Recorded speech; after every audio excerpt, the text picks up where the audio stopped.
Hello, hello, hello, Martin here with your Ask Martin Anything. Slightly different one today. You notice the change of background because I'm actually on location filming Homes of the Hammer. Yes, we are in Stoke-on-Trent. Yeah, I'm currently in the hotel bedroom. It's all a bit weird. I don't know if you stay in hotels during lockdown, you know, when, as we edge towards coming out of it. They're all still a bit strange, so I can't wait for them to be fully open again. Get a bit of life and soul back into them as it is. You have to have your food in the room and blah, blah, blah, blah, blah, blah, blah. But anyway, things we do to bring you the show. I hope you had a good week. And yeah, let's go on with the questions. Remember, if you want to ask me any questions, it's Ask Martin Monday on Twitter at TV Martin Roberts. And make sure you like this video and subscribe to the channel. Let's get on. Hello, Jill Prowse. Hello, Jill. Is there anything you miss about living in the North, Bob and the family? Well, of course, I was born in Warrington, and so I'm back in the North now. I love the UK. You know, I have a great affinity with the North because I was born there. Access to things like the Lake District, the Peak District. It's all about nature. I'm really heavily into nature, and certainly living in Warrington as I did, you could go north of the Lake District, you could go west into Wales and Snowdonia, or east into the Peak District. So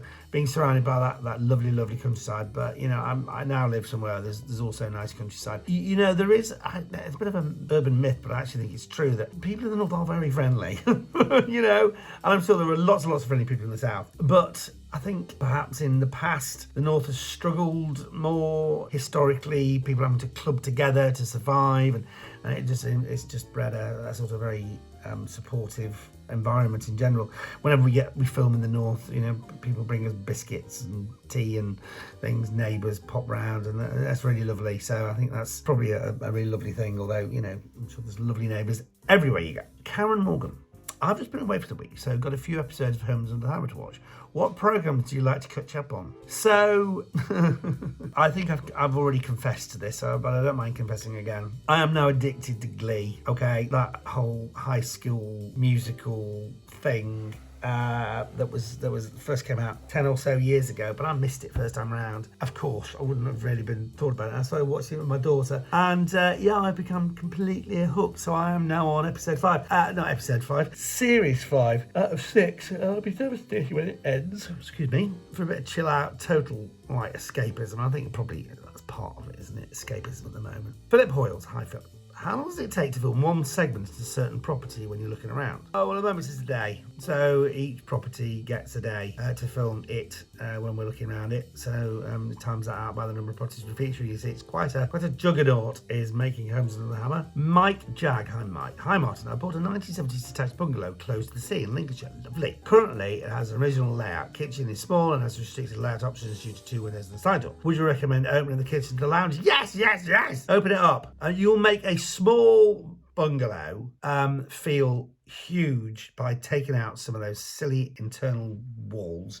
Now clearly you've got to make sure they're not supporting walls, because that would be bad. If you do take them out, if they are supporting, just make sure they're supported by something else. This is an RSJ, it's a big metal beam thing. Although there are those people saying that lockdown is one thing it's said is that it's quite nice to have space in a house to actually be able to subdivide it so that the family can be using one space but separately. Well, yeah, I say we'll put in, you know, those sort of temporary dividing wall things you have in offices, but take the main walls down still. Nikki. Hi, Nikki. How often do you start a story on a house and pre-film it, and when the buyer wilms, and they just go, nah, I'm not going on TV, not for eBay? Well, we don't film the properties before the auction, so it starts with the auction, but you know, a lot of people choose not to take part for whatever reason. I have an auction of 100, 200 properties. We might only get 6 to 10 participants. So there you go. Adam Long.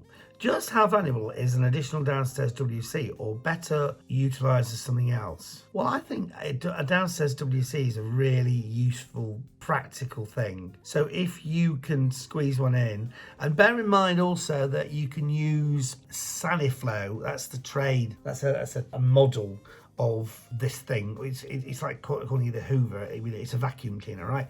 So a Saniflow is a toilet waste macerator, and it's a box that sits behind the loo, and it sort of mushes up the stuff that goes into the toilet and enables it to be squirted down a much smaller pipe. So, you know, a sewage pipe's like that, and it will enable you to squirt it down that, and it also pumps it, so you don't need to have a natural fall because when you're installing sewage pipes, you need to make sure they're at an angle so that water goes sliding away. But with a Saniflow type device, you can actually have them in a cellar, and you can pump the waste away, and it's already good. So it does open up the possibilities for getting that downstairs WC in without too much worrying about where the sewage pipe's going to go. Mark West, hi Mark. What's the best house you've been back to after renovation? Oh, so many. Where do I pick from? I'm always amazed at what people do. The imagination, the hard work. And so sometimes it's the most uninspiring properties that people manage to do the most inspiring things with. And you go, oh my gosh, they've turned a very boring 2 up, 2 down terrace into a really, really lovely house.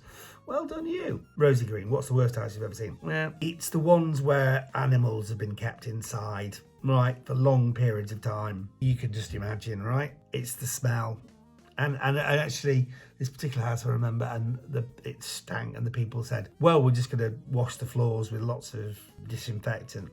When we went back, they had to completely replace all the floorboards and the joists, the wooden supporting structure, because they could not get rid of the smell, even with lots of industrial strength bleach.